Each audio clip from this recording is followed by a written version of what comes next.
for listening to the Good Enough Wellness Podcast. I'm Kayla. And I'm Emily. And we're passionate about holistic wellness that real people with real lives can achieve. We see you out there striving for perfection, but we want you to know that good enough can be good enough. Before we get started, everything we talk about in this show is intended for educational and entertainment purposes only. Always talk to your healthcare provider before making any changes to your diet, lifestyle, medication, or supplements. You're listening to episode 36, What If You're Not Resilient Yet? On this podcast, we talk a lot about being resilient. And in this episode, we are going to give you an audio hug if you're not there yet, and discuss ways to take care of yourself that also get you started on the path to resilience. So Kayla, what have you been nerding out about this week? So last week, or maybe it was a couple weeks ago now, I had a sinus infection that I shared about and how it was kicking my butt. And as soon as we stopped the recording, I was complaining about it to Emily, and she's like, "Why don't you try garlic and honey?" And I was like, I don't know why I haven't thought of that before. Probably because I don't really get infections ever. So I just hadn't really thought about it. And I was like, okay, I'm going to go home and do that. And I took it that night, and I think I took it the next night. And by the time I woke up Monday, it was almost completely gone. Yeah, it's amazing. Yeah, it kicked that infection right out the window. Yeah, both those things are really strong antimicrobials, yes, antivirals, and we just don't take advantage of them like we should. So how did you take it? I just chopped up, I had a half-pint jar, and I filled it maybe a third of the way with chopped garlic. I just minced it up, and then I filled the jar the rest of the way with some raw honey and just mixed it up. Oof, it is hard to take. Yeah, it gets easier as time goes, though, because it, thins it out as it, yeah, does whatever it does. Right. Yeah, but that's exactly how I do it, too. Ooh. And I had to, I would keep, my water bottle on hand because I needed it to, force myself to even swallow it because it's, gloppy in your mouth. Yeah, the texture is a bit much. Yeah. So. I think I'm weird, though, because it gives me, big, adrenal so's vibes. Oh. Yeah, yeah, I see that. Asian chicken. I don't know. For me, it was not the taste it's so the much. It was the texture. Yes. I don't mind the spiciness of the garlic. I could feel it, the heat, but it was the texture. I was like, whoa, I don't know if I can do this. That is fair. Garrett took it later because he ended up getting sick, and I was like, have some water on hand because it's going to be difficult. And he was like, yeah, that was really hard. I was like, okay, good.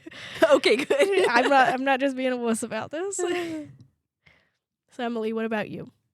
I'm nerding out on the sperm crisis right now. It is utterly fascinating. And you shared with me, I'm in the middle of this book called Countdown by, Shanna H. Swan. And she's a PhD. It's really interesting. I'm actually not even going to go into a lot of detail because you read it a while ago or started it. I've been reading it and we got so interested in it. We're actually doing a podcast next week about it. So here's the plug that if you want to do some research up front, you can go read her book and then report back and we'll talk about it together.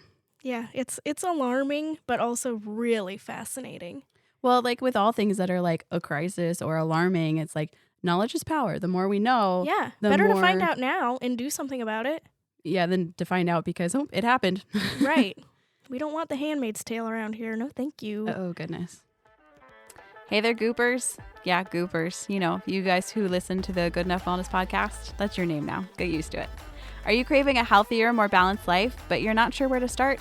Or maybe you've tried all the tips and tricks that seem impossible to keep up with because, you've got a real life. Sound familiar? Here's some good news.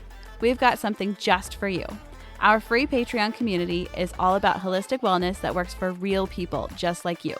Whether you're juggling a busy schedule, navigating health challenges, or just curious about improving your digestion, sleep, or energy levels, we're here to help you thrive without the overwhelm. Inside, you'll find show notes, downloads, worksheets, and exclusive recordings to help you get started. Plus, it's not just about advice, it's about connection. You'll join a supportive group of people on the same journey, cheering each other on and sharing ideas that actually work. The best part? It's totally free to join. So why not take the first step today? Head over to patreon.com/goodenoughwellnesspodcast and join the community where wellness meets real life. Let's grow together. You've got this. We're talking about resiliency today, and more importantly, what if you're not resilient yet?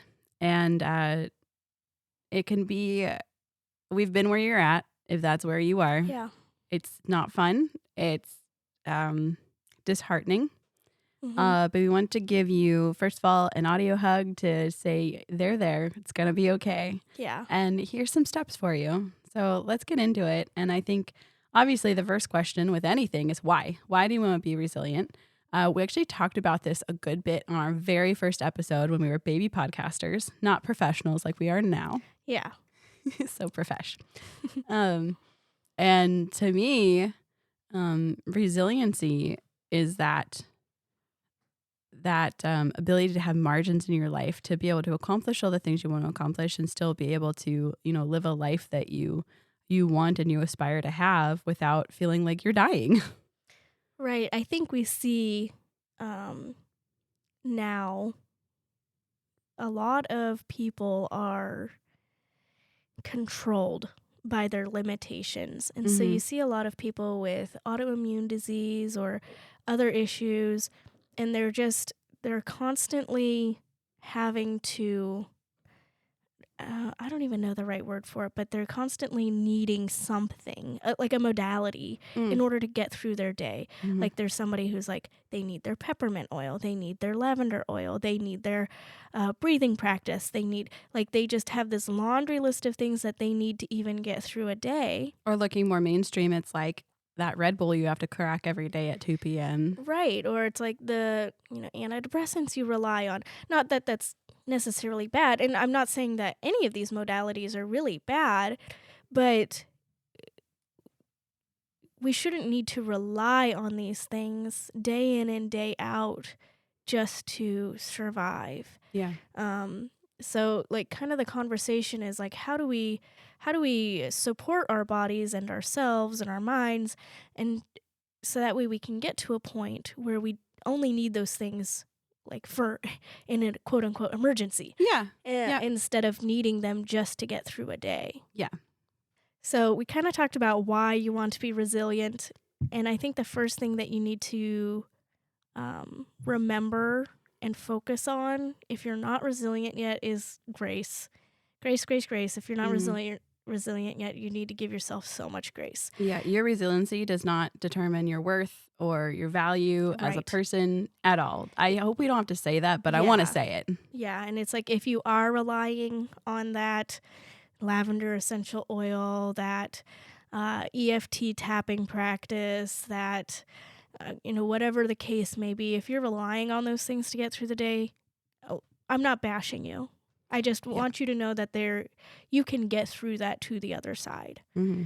So, and we're not even saying those aren't great tools to keep using. Yeah, like, it's not like absolutely. you need to quit that because you're reliant on it. Like, that's not this conversation at all. No, you need to use the things that you need to use in order to get there. But giving yourself grace just allows your nervous system to heal, and it can't heal under shame and under the constant scrutiny, and under the constant, kicking yourself, trying to make yourself better. You need to give your nervous system time to rest and relax and heal. Yeah, so what are the baby steps of what resiliency can look like when you're kind of just this is something I want more of, more for myself? So yeah, at the beginning it can be kind of daunting because you see so many people that are like, I'm so resilient, I can do all these things. And it's like, you're not going to be there, and that can be really tough.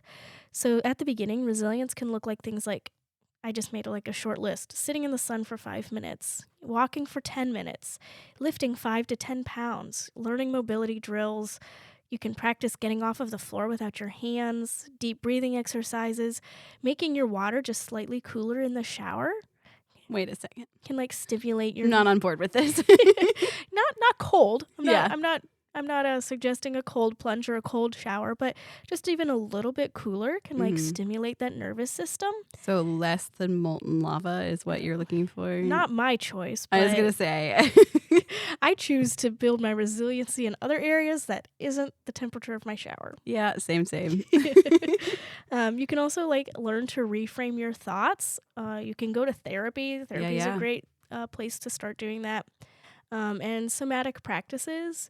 So that's something I've been learning a lot about in my therapy sessions, is using somatic practices to um, express my stress so that way I can get through to the rest Is in that the parasympathetic different state. than somatic breathing? Because I feel like those are the two words I usually hear together. Yeah, so there is such a thing as somatic breathing. This would be something more like my favorite somatic practice, which is you put your hands up above your head and you throw them down like you're throwing something really heavy on the ground. Mm-hmm. And you just do that over and over again, or calf raises, shaking your body or dancing.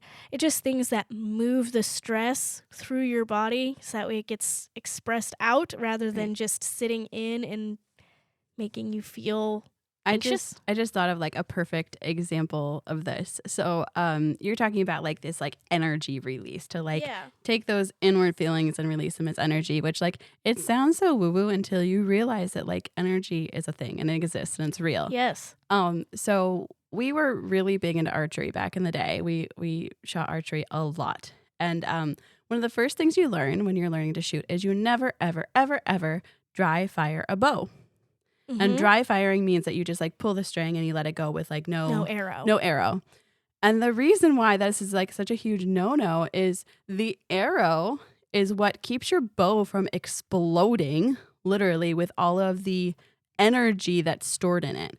So like it needs the arrow to like put the energy into to release Throw it. the arrow down the range. Whereas if you dry fire it, I'm not saying every single time, but like eventually your bow will literally like explode. It'll like break in half under pressure because there's nothing absorbing and taking that energy out. Mhm. Yeah. Now imagine that with your body and stress. Yeah. I think we talked about it in a few episodes. I don't even remember. I don't know. This winter has felt like a blur, but I'm pretty sure we talked about this.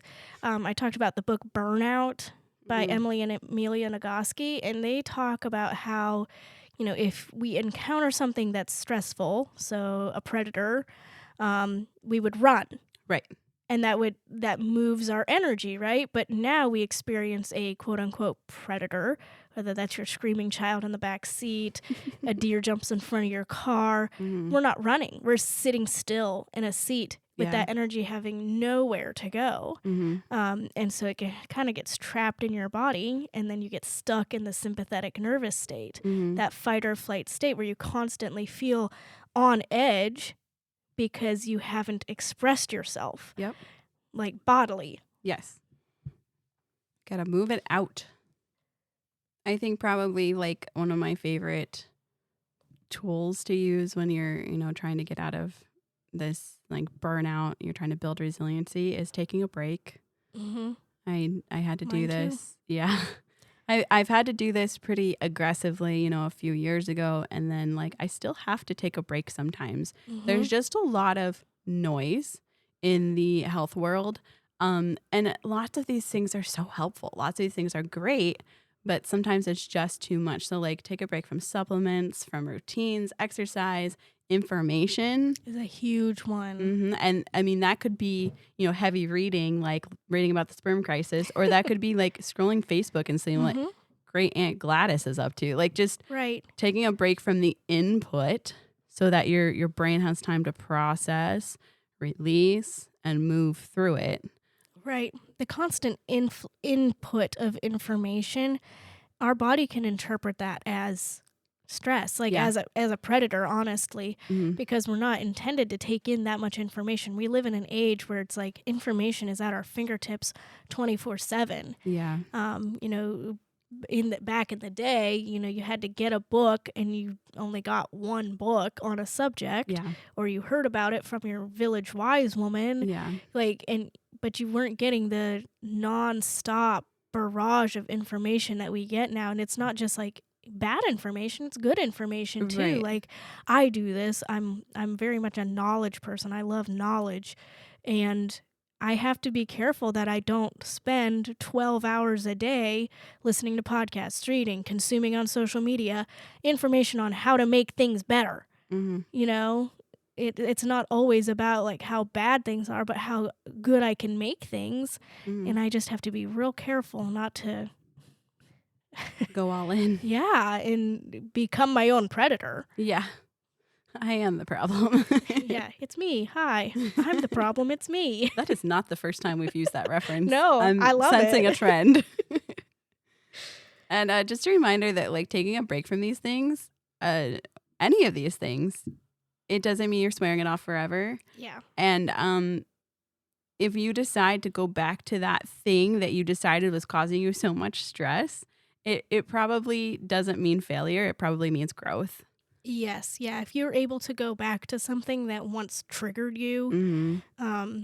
it doesn't mean that like you fell off the wagon. Yeah. It just means that like you now have the resiliency to handle that. And I know for me, going back to some things, I can do it for a little bit of time and then I find that it's affecting me again and I have to pull back again. I think probably a very good example of this that we're probably dancing around right now is like tracking your food intake or your macros, calories, that sort of thing. There was a time in my life where like I would have been doing that religiously and it was like my ride or die. And then I realized it was causing me so much stress, I had to let it go. Yeah. And then there was also a time in my life where if I'd even thought about it, I would have been like, what are you doing? You shouldn't track anything. That's a terrible Right. idea. That's so bad for you. Body positivity. I don't know. And it's like, when I decide to go back to that, it's not because I failed and I don't accept myself the way I am and that I'm not like intuitive eating. It's none of those things. It's like, no, actually, this is a great tool to make sure I'm eating enough of the right things and like getting all of my protein and stuff. And like, it's not failure, that's growth, and seeing that like the way I use it is the problem and not the actual thing I'm doing. Right. Which is probably a good time to transition into talking about nourishment for resiliency. I think personally, like this is like 60% of the puzzle. Yeah, like this is a really major part. At one point in time, I probably would have told you like, oh, it's all about nourishment, nutrition. But I've since realized that like, this is also a mental thing. So Yeah. it's both. It's like therapy and organ meat. I don't know. Yeah. So I like to tell people like it's kind of like very circular. Stress can cause nutrient depletion, Mhm. and nutrient depletion can cause stress. So if you address one without the other, it's not going to really translate. So if you're working on some of your like mental stuff, if you're working on becoming more resilient that way, it also pays to start looking at your nutrition and your nourishment and how that can help you be more resilient as well. I know for me, when I started focusing on my nutrition and making sure that I had enough minerals in particular, my capacity greatly changed.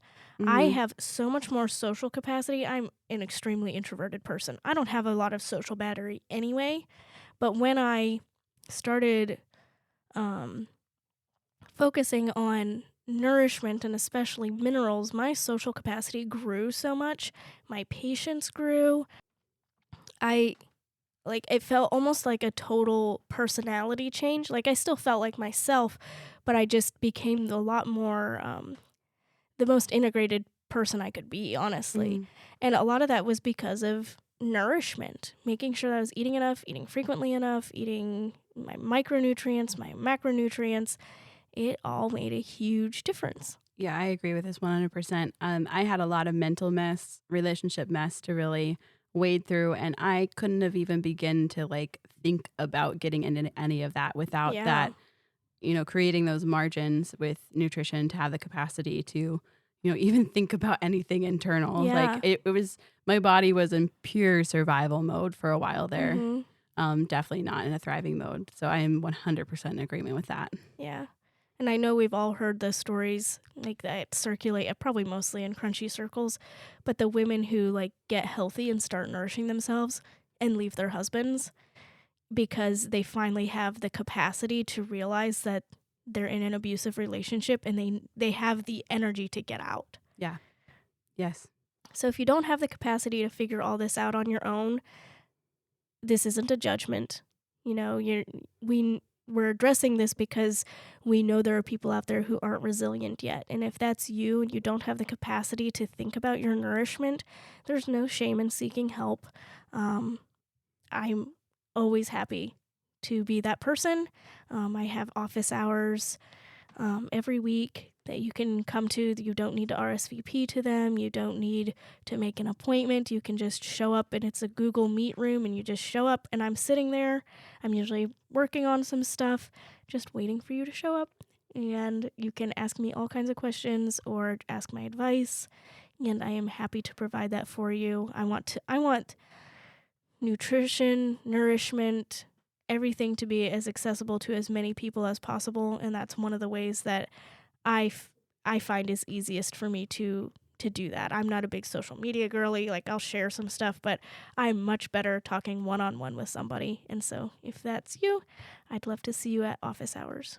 Yeah, I know she won't plug herself as much as she should. And this wasn't a whole, like, we should do this episode and plug your business. Like, that wasn't this at all. But I will say that you and I both have spent, like, years figuring this out, trial and error. Like, it's been a journey. It's hard. It's been a I feel whole like thing. I wasted some years because I was trying to DIY it. Yeah. And, like, the better for us because, like, we got you as an NTP out of it, which is Yeah. cool. Like, but if you are struggling, like, you're going to want to go check out those office hours and consider hiring her to be your NTP, because it's just, I'm not saying you can't DIY your health. Obviously, you are a testament to that. I am a testament to that. I'm just saying you almost have to make it your whole personality. And that if that's not what you want to do, that's not how you want to spend your years and all your free time, get some help. Some people don't have the years. Yeah. Like, I have regrets about spending years DIYing instead of just getting help. Yeah. Because, like,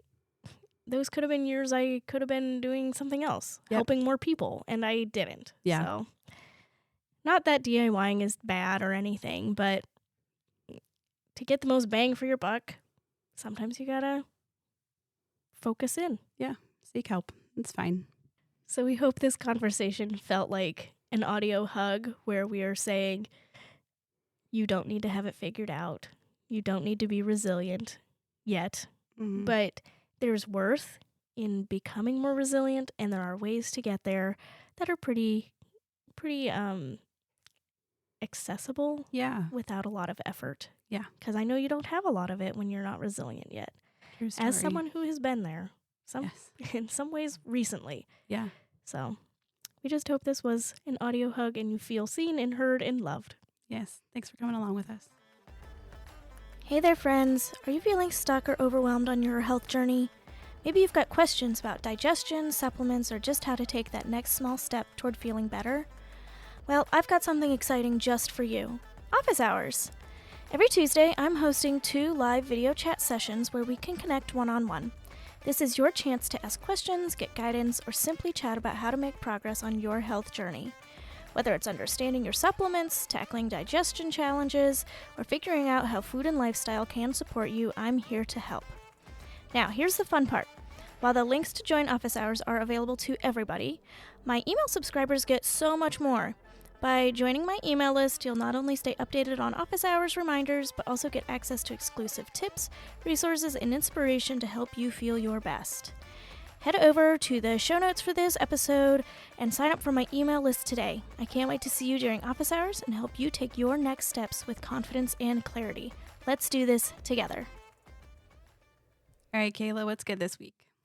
So what's good this week is brown butter chocolate chip cookies. Yes, they are. Yes and amen. So these come out of a cookbook called 100 Cookies by Sarah Kiefer. The And queen. Yes, we've talked about this cookbook.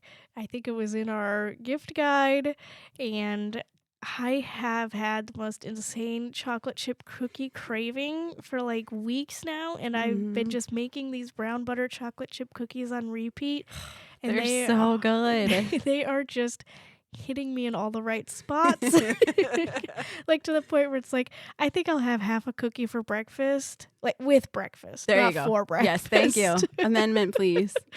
But I'll have half a cookie with breakfast and half a cookie here and a half a cookie. And before you know it, I've eaten like 3 cookies because I'm just eating half cookies They are so all the way good. through. Yes, they are amazing. And I like sprinkling some Malden flaky sea salt on them when they come out of the Mhm. oven. I leave some without the salt because there are some in my household that are like, salt on cookies? What? But I love it. What I'm hearing is that you salt all the cookies, and now there's more More cookies for cookies you. for me.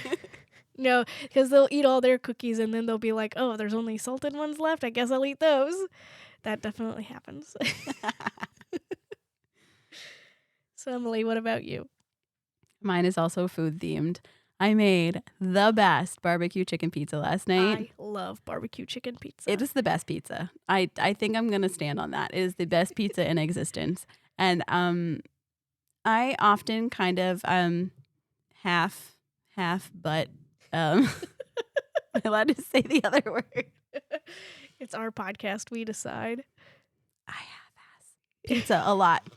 And it's kind of just like whatever crust I whip up. But I like actually did some research and I'm like, I want to know like what are pizzerias using? Like I want a good crust. Like I want that like chewy, like it's got texture, but it's not hard. And I found an amazing pizza crust recipe that I will for sure link in the show notes.